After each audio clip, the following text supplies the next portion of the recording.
Varicose veins కి సరైన చికిత్స కోసం సంప్రదించండి ఎవిస్ హాస్పిటల్. జై శ్రీకృష్ణ.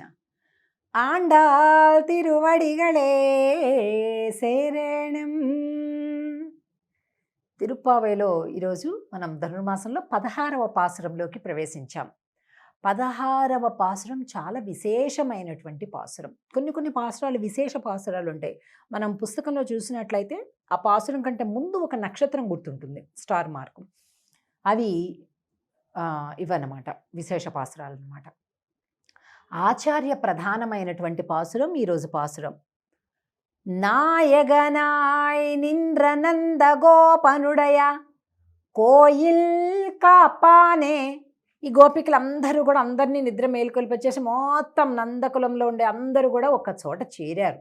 చేరి నడుచుకుంటూ ఆ గడగడ వణికే చలిలో కృష్ణుడి భవనం దగ్గరికి చేరారండి. ఆ భవనం దగ్గరికి చేరితే బయట ఇద్దరు కావలి వాళ్ళు ఉన్నారనమాట. ముందు కావలి వాళ్ళని ప్రార్థిస్తున్నారు. నాయగనాయ్ నింద్ర నంద గోపనుడయ కోయిల్ కాపానే. అంటే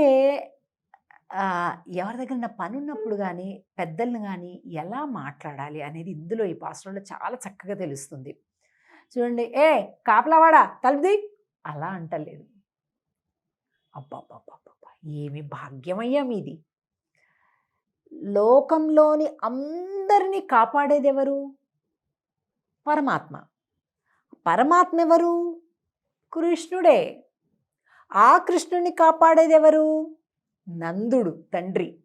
ఆ నందుణ్ణి కాపాడేది ఎవరు? ఈ భవనం. ఆ భవనాన్ని కాపాడేది ఎవరు? మీరు.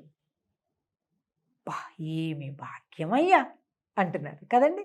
ఎంత లాజిక్ చూడండి అసలు. అంటే వెంటనే వాళ్ళకి ప్లీజ్ అయిపోతారబ్బా, ఎంత మంచి మనుషులు, వీళ్ళకే సాయం చేద్దాం అని అనిపించేస్తుంది అనమాట.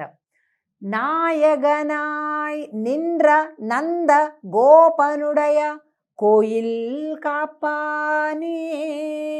కోయిల్ అన్నారు చూడండి. కోయిల్ అంటే కోవెల. పరమాత్మ ఉండేది ఎప్పుడు కూడా కోవెలే. మీరు తమిళనాడుకి కేరళకి వెళ్ళండి, విష్ణు సంబంధమైనటువంటి ఆలయాలు కావాలంటే టెంపుల్ అని మందిరం అని ఏమన్నా అర్థం కాదు వాళ్ళకి. కోయిల్ కోయిల్ ఎంగే అంటే చెప్తారు అనమాట. అంటే ఆ కోవెల అనమాట. కోవెలనే కోయిల్ అట్లా అనమాట. కోయిల్ కాపానే కోడి తోన్రం తోరణ వాషల్ కాపానే. అంటే ఆ తోరణాలు ఉన్నాయి, మాకు పైన కట్టే గుమ్మానికి పైన ఉండే మకర తోరణం అంటారు కదండి. ఆ మకర తోరణ ద్వారాన్ని కూడా కాపాడుతున్నారు. ఏమి భాగ్యమయ్యా. ఈ ఇల్లు మామూలు ఇల్లునా, సామాన్యమైన ఇల్లునా? భగవంతుడిని కాపాడే ఇల్లు. ఆ ఇల్లుని మీరు కాపాడుతున్నారు. కోడితోన్రం పైన జెండా ఉంది. తోరణవాసల్ కాపానే. పైన ఎందుకు జెండా పెట్టారు తెలుసా స్వామి? వీళ్ళకి ఏ తెల్లవారుజామున చీకట్లలో కానీ ఎప్పుడు కానీ ఇగో ఇది కృష్ణుడి ఇల్లు అని అర్థం కావాలంటే పైన ధ్వజం ఉండాలన్నమాట. అందరి గోపికలకి మంచిగా తేలిగ్గా రూట్ అర్థం అవడం కోసం అట్లా పెట్టాడట స్వామి. అయిపోయింది. మణి కదవం తాల్ తిరవాయ్. వీళ్ళు ఇలా అనేసరికి వాళ్ళకి చాలా ఆనందం అయిపోయింది. వచ్చేయండి వచ్చేసేయండి లోపలికి అన్నారు. అయ్యో స్వామి అలా కాదు, మీరే మణులతో కూడినటువంటి ఆ తలుపు గడి మీరే తెరవాలి, మేం తెరవం, మీరే తెరవాలి అని చెప్తున్నారు. ఎందుకు?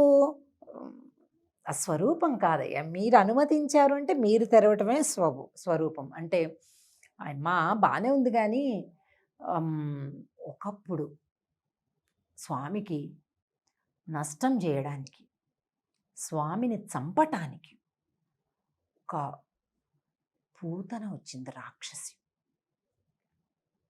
అంటే మరి ఎవరిని ఎట్లాగా సందేహించాలో అర్థం కావట్లేదమ్మా. అంటే అంటుంది కదా ఆండాళ్ళ తల్లి గోష్ఠి, అయ్యయ్యో అదెవరో పూతన రాక్షసి.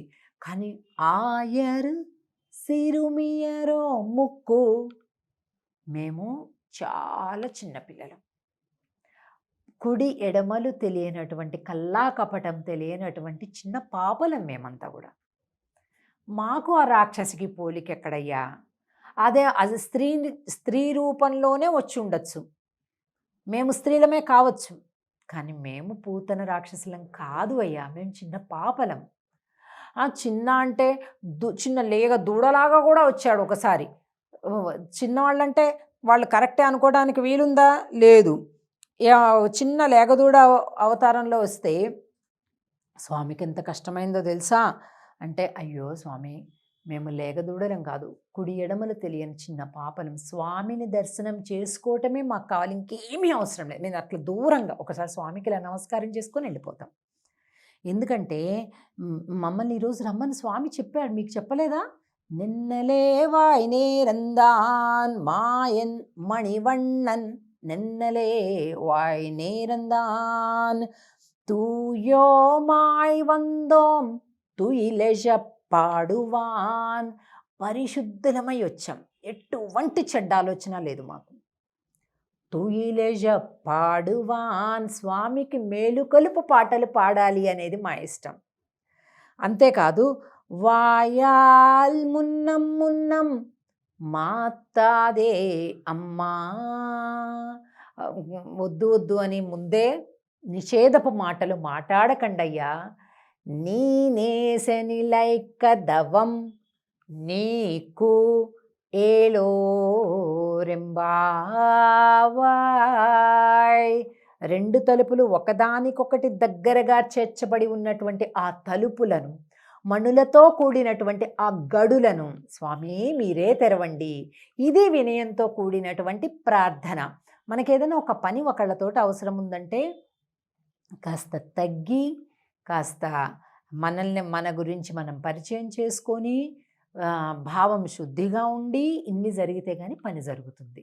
చూడండి, వాళ్ళు అనుమతించేశారు, తలుపు తీసేశారు, వీళ్ళందరూ కూడా లోపలికి ప్రవేశిస్తారు. రేపటి రోజు అంబరమే తన్నీరే అంటూ, అది కూడా చాలా గొప్ప పాసురం. స్వామి యొక్క దర్శనాన్ని, బలరాముడి దర్శనాన్ని, యశోదానందుల దర్శనాన్ని కూడా చేసుకుంటారు వీళ్ళందరూ కూడా. రేపటి పాసురం రోజు తిరిగి కలుద్దాం. జై శ్రీకృష్ణ.